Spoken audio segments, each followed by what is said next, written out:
Hi, we are with Kevin Olivas, and he is with Sinclair Broadcasting Group. And we would like to ask you a bunch of questions today. Kevin, how are you? I'm fine, Elizabeth. How are you? Thank you for having me. I'm great. This is such a benefit for our students, so I'm glad you can actually do this for us, because not everybody gets a chance to talk to someone like you that recruits talent behind the scenes and in front of the camera to help people, especially students, learn how to find a job as soon as they graduate. So what kind of insights can you give us? I can give you a lot, hopefully. I'm happy to do it. Thank you for having me here. So what I do at Sinclair, we own television and digital news outlets in more than 60 markets nationwide, spanning the gamut from Market 200 in Kirksville, Missouri, to Market 7, which is WJLA ABC 7 in Washington, D.C., and several places in between. We have stations coast to coast, from Bakersfield, California, KBAK, to KMPH Fox 26 in Fresno, to places like Baltimore, Washington, D.C., Seattle, Washington, Portland, Maine, Portland, Oregon, and West Palm Beach, and a lot of varying size markets in between. So I'm always looking for really great storytelling. Wide variety of markets that you guys represent. Yeah, it's a great career opportunity as well if somebody comes into our company, even in a smaller market. We're big on training, we're big on development, and of course there's opportunities to advance within our company and a lot of different market sizes to make that progression with your career in, and to be ready for market changes as well. Right. So let's start with, what do you look for? Someone graduating from college and they want to be on air, probably a market size, 150, or Bakersfield is about 130. What do you look for on-air talent? Let's start with on-air talent and MMJs. What do you look for? Right. A couple of kind of blanket statements first that we look for everybody, and this is important. We look for a couple of big things right away from anybody in any facet of the storytelling process. Attitude is huge.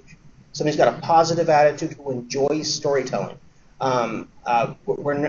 I've had a news director actually tell me, if they've got a good attitude, I can teach them the rest. So that is big. It's important. We check on that.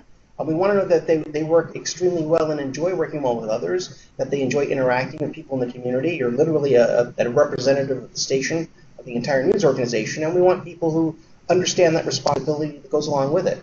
So we're big on that. We're big on good writing. If you're going to be a journalist, no matter what facet of journalism you're going to go into, it's always about good writing.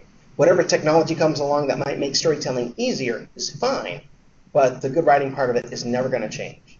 So we look for that. In terms of what we look for from on-air people, it's a number of different things. And when people are putting together a reel, I'll tell you this, in an interview as well, because I get this every once in a while. Quick tip, both in terms of cover letters, in resumes, and definitely in an interview. Don't say you want to be an anchor. I can't emphasize that enough. When you get out of school, you're not going to start out as an anchor, and that's okay. You're going to be a storyteller, which generally means you're probably going to start out as an MMJ. So you'll be shooting and editing your own video in addition to storytelling. I want to hear things like you enjoy telling stories and using visual mediums in order to do this. I was going to give a couple of examples, and as you can see on the screen, I've got a young woman up here on the screen. This is Raina Harvey, and Raina is in Southern California. She's a graduate of UC Riverside, and she did her internship at KABC, ABC 7 in Glendale. And you can see the mic flag there. This is from her internship. This reel her first job with us at KHQA in Quincy, Illinois. It's in Market 170, but it's a great jumping off point. We've actually had people go from that station to our station in Green Bay, Wisconsin, which is Market 68. And they were ready for that jump. That's a huge jump. That's 102 markets. So certainly the same thing is possible with Raina if she decides she wants to go that route, or any number of places where we have news operations. And again, it's more than 60 of them across the country. So I was going to play for you a little bit of her reel, but the things that I want you to really pay attention to that were kind of mechanically in there that she did right, that were helpful, is one, her voice. She sounds very connectable. In the stand-ups that she didn't write them out to begin with. She had maybe bullet points and some ideas she wanted to hit, but mostly she just talked. She ad-libbed her stand-ups, and that comes through. If I'm a news consumer, I want to be able to connect with her. I want her to seem like a friend saying, hey, this is going on. This is important. You should care about it, and here's why. So when I play a little bit of her stand-ups, you'll get that connection.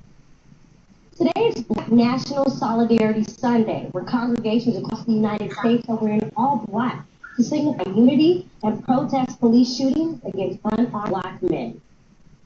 So the rain came down so fast, it sent water gushing into the apartment complex, flooding the entire first floor and trapping cars right in their driveway. Authorities say a driver in a black Lexus was simply trying to park her vehicle here when she accidentally stepped on gas instead of the brake, sending her car plowing right into the 7-Eleven. So you get the idea. And yeah, we're having trouble seeing the video, but we can hear it. Okay. I'm sorry you're having trouble seeing it. That's actually going to link to one of the things that I often encourage people to do, though, in their video. Whenever somebody's going for an on-air job, I encourage, especially for that first one, it's hard.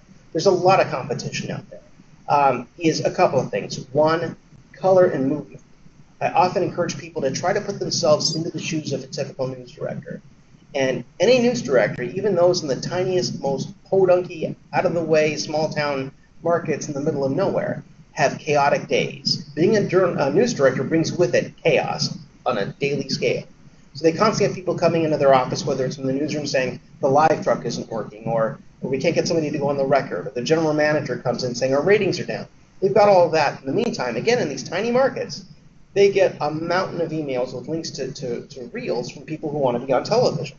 So they're dealing with all these different distractions. That's why you'll sometimes hear when you put together a reel, a teacher or a mentor might say, the news director looks at this. They might only look at it for 5 to 10 seconds before they decide whether or not they want to keep watching it.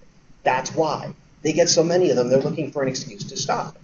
But at the same time, they also don't like having to go through reel to reel. They want to find that diamond in the rough, and they want you to be that person. So then you've got to be that person, and that's not easy to do. But one of the things that Raina did was she had a lot of color and movement in her reel, if you notice that. She didn't make it up. She didn't add anything in there that wasn't already a part of the story. She was moving around a lot, but even in the shots she was using color and movement. Humans are naturally attracted to color and movement. You walk by something and there's something colorful in the corner of your eye moving around, you stop and you glance at it. That's what we do. But once you got their attention, and remember a news director is playing gatekeeper between you and their audience. If you can't grab and keep their attention, how are you going to do that with their audience? That's the yardstick they're going by. So the color and movement will grab their attention. It's your journalism that's going to keep it. And by journalism, I mean your writing abilities. Do you write in short, declarative, conversational, captivating sentences? That's what we're looking for.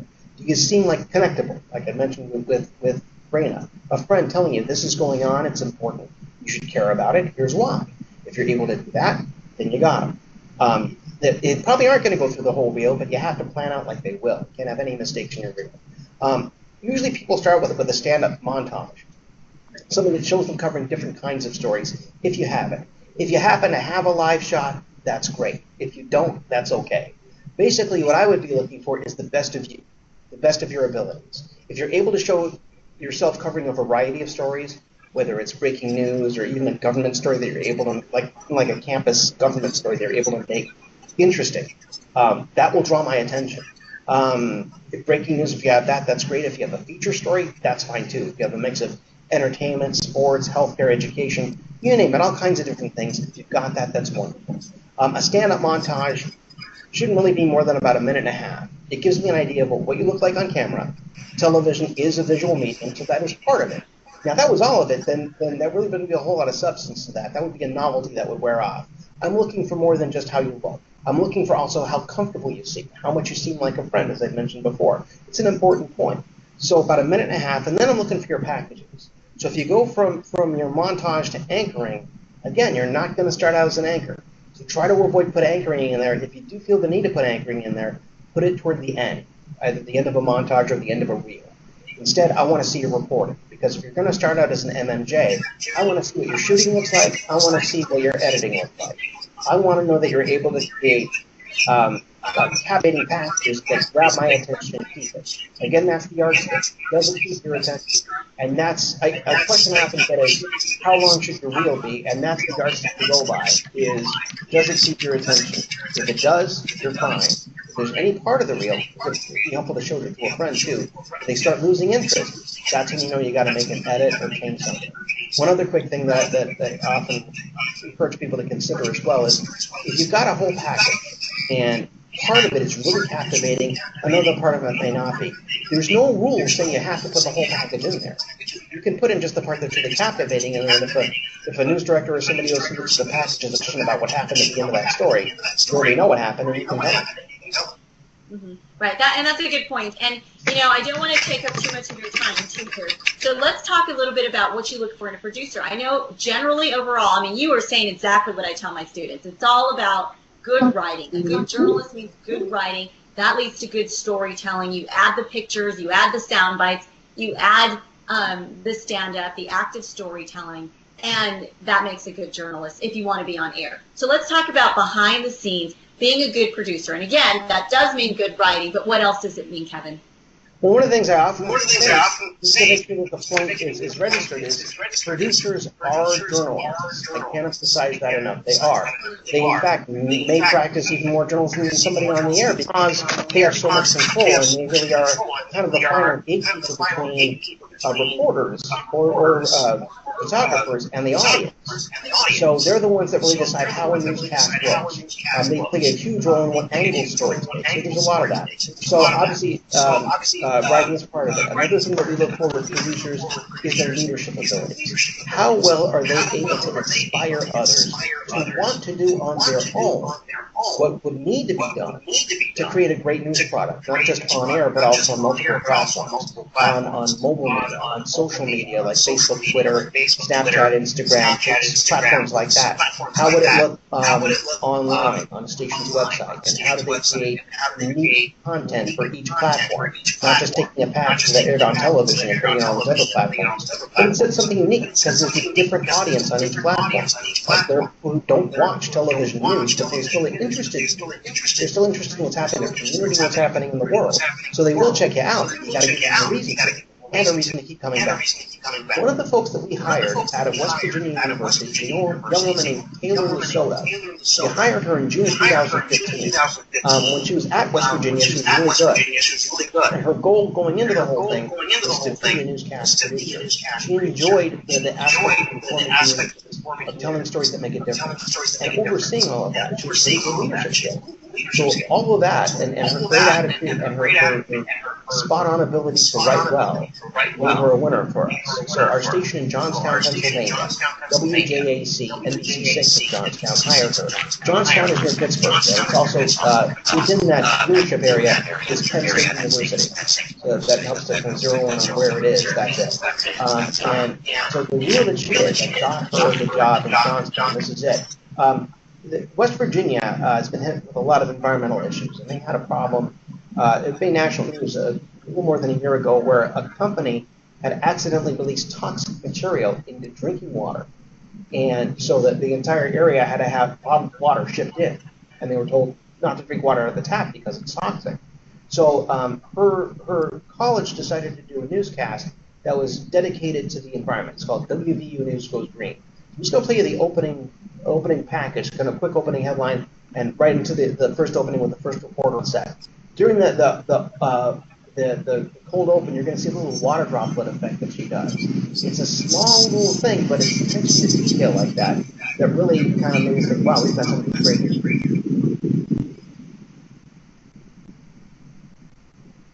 And there's Taylor Stubb. She's from Pittsburgh. And this is all on YouTube, by the way.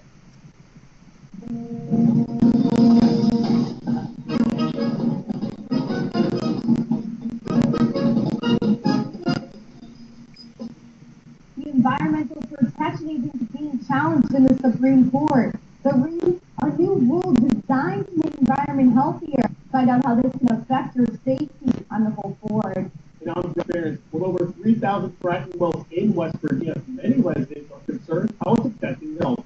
These stories and more on our special edition show, WVU News Goes Green.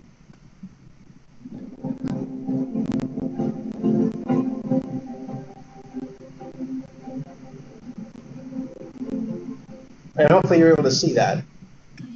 No, we're able to see the news, and so. You weren't able to see it? Yeah, but it's not continuous. The video is not continuous, and that's so that's the problem. But I can show my students the full video later. No worries. What I'm going to do is I'm going to send to Elizabeth, third year students, a link where you can actually see Taylor's progression. We've got her that video, which got her first job in Johnstown. She was there for about 12 months. During her first winter there, as so often happens on the East Coast, it got hit with a blizzard. And so part of her coverage from Johnstown, she made a second resume reel where you could tell how much her writing became much tighter and how many other things she had to work with. Like she could do a 2-shot with more than one studio camera, where she had in one box the anchors and in another box the meteorologist talking about a winter storm that was passing through. So you can see her progression in that, and using elements like that to really kind of bring out more aspects of the newscast and to spur people to want to watch it more because there's more elements that kind of grab your attention. She used that reel, the one that she did in Johnstown, to get her next job within our company. She applied for a newscast producer position at our station in West Palm Beach, Florida. Now, Johnstown, Pennsylvania is market 108. West Palm Beach is market 38. I apologize, Johnstown's 104, and West Palm Beach is 38. So she made a huge jump. It is a massive jump. She got it. They hired her. And last month she made an updated reel where she showed the stuff that she's doing in West Palm Beach. And she didn't get away from bad weather because they were being hit with a hurricane. So she still had that, but you could see by the time she got to West Palm Beach, she was able to do boxes that had 6 different elements to it. So when you looked at the screen, there were 6 different boxes up. One had the anchor team, and another one had a meteorologist, another had a live traffic cam, another one had another traffic cam that really got another good shot of the weather, and you had reporters in the field. And she was able to incorporate all these different elements into a newscast that kind of attracted, as a human being, all your senses to really want to watch it and pay attention to it. It became visually appealing, and she's the one that had to set all that up. And the writing was crisp. It was spot on. And it seemed like a friend saying, oh my God, all this stuff is happening. But here's what you can do about it. Here's how you can write it out.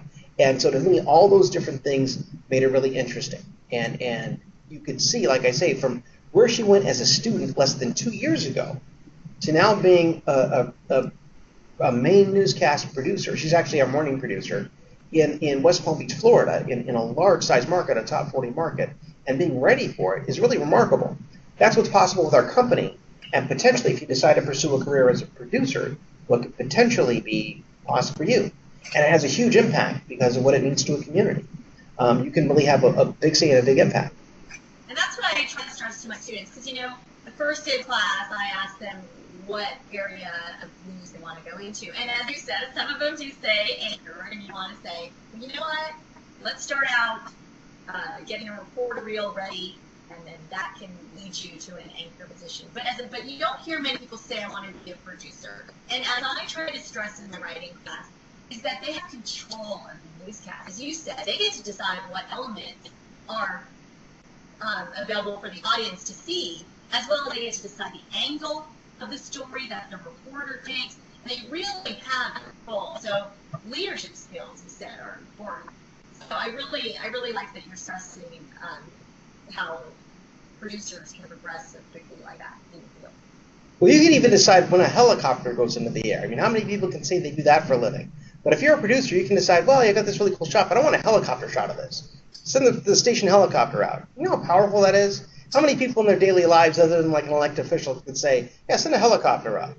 As a producer, you could do that. Right. Is there anything that we just wrap this up really quickly? Any quick thinking element or thing you want to stress to graduates from college as they get into the business?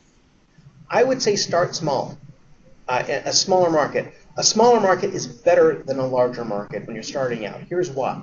Because you're human. Because you're going to make mistakes. We all make mistakes. As humans, that's how we learn. So if you're going to make mistakes, you'd rather make them in a smaller market. Even though sometimes in those smaller markets, the mistake is glaring enough, it may make social media and be everywhere. But generally, there's a lot of general mistakes people make. It happens. And so if you're going to make those mistakes, for us, we know that's going to happen. When people come out of school, they're going to make mistakes. The thing that we watch is what they learn from them. What they learn from those mistakes to become better. To me, that's a big part of the equation. Is do I have somebody who's open, who can really use constructive criticism? Where if somebody says, well, maybe you ought to do this or do that, they're able to see that person's trying to help them. And you can see in their work how they're able to incorporate what they were guided to do to make themselves even better at storytelling. Or if you do make a mistake, how to learn from it so you don't make it again. Those are some of the things that we learn from, that we look for. Right. We've had a lot of real gems start out smaller where they can do more and tell more stories. I've had instances where I've talked to a prospect who ends up going with another company with a larger market that they may not be ready for. And this is a blanket statement. There are some folks who might be able to start out in a larger market who thrive. That does occasionally happen, but there are many other instances where they don't, where either they get put into a position where they don't get enough attention, they don't get the really plumb stories because those go to more trusted veteran journalists, and they don't get the attention to help them to develop as storytellers. Or the opposite happens, where everything in the kitchen sink is thrown on their shoulders, they're not ready for it, they don't get the kind of training that they need, and they end up burning out. And that's not what they really wanted to do with their lives. That wasn't their passion, that wasn't their goal. And instead they find themselves out of the business and crushed. We're not interested in that. We're interested in people who enjoy storytelling to help them to carry that out. It helps us as a business because hopefully it means a larger audience. That's what we're about. So we're looking for people like that. So that would be my urging to them is a smaller market actually gives you a chance to do and learn more. And in a company like ours, we have an internal program where potentially you could move from one market size to another within our company, as I was explaining with the producer we were just talking about. And your benefits could move with you within our company. We've had people make their second and third career moves within our group and go from one size market to another and be ready for it. That's the biggest thing. So that's why I would say there's so much to learn from being in a smaller market. My own experience was primarily in English language radio. My first job was in tiny Prescott, Arizona, and I'm a Southern Californian like you are from Glendale. And that was a huge culture shock. But I still know some of the people I met from back then a long, long time ago. And a lot of the things that I learned back then I still use. So to me, there's a lot to be learned from that. I couldn't agree with you more, Kevin. In fact, I started in radio and then made the move to television. And an LA news director gave me two pieces of advice, and he said, "Make your mistakes in Yuma, Arizona," which was my first television job was. And he also said, learn from your mistakes and don't make the jump too soon. So I took that piece of advice, and I think it really helped me in my career. So I couldn't agree with you more, Kevin. That's absolutely wonderful advice. Excellent. Well, Thank you for being with us and telling my students what they can do to help get that first job when they graduate. Yeah, absolutely. So if they want to reach out to me, they're certainly welcome to. My email address is KD like David, OLI, V like Victor, A like Apple, S like Sam, at S like Sam, B like broadcast, G like George, TV like television.com. Okay, great. Thanks so much, Kevin. I'll talk to you soon. All right. Thank you, Liz.